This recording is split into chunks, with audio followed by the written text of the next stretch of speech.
Despite his unorthodox view of Christianity, Parry continued to go to church throughout his life, and his most enduring work is his church music in the form of hymns, anthems and choral works.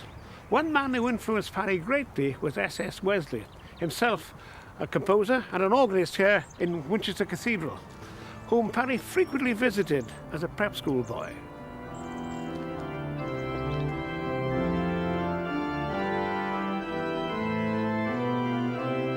I used to sit while old Wesley, with his eyebrows raised and his chin sticking out, ruminated on the organ.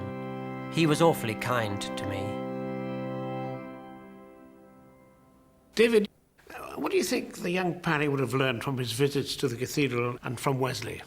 I think an enormous amount, because S.S. Wesley was really the finest organist of his generation.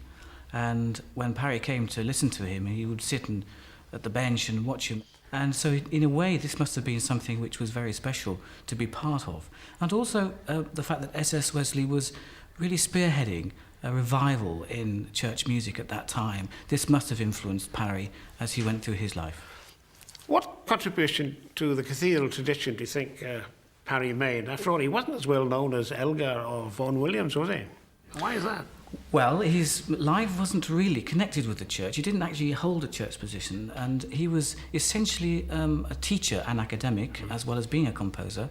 I mean, he didn't, after breakfast, sit down and write a symphony, because he was director of the Royal College of Music, and that being a very important position, allowed him to influence such composers as Vaughan Williams and many others, Holst included, who were also students during his time as director. Were they? Indeed. Ah. So he had a way of being able to pass on his abilities as a musician, but as a composer to them. You sing a lot of Parry's works here at the cathedral, don't you?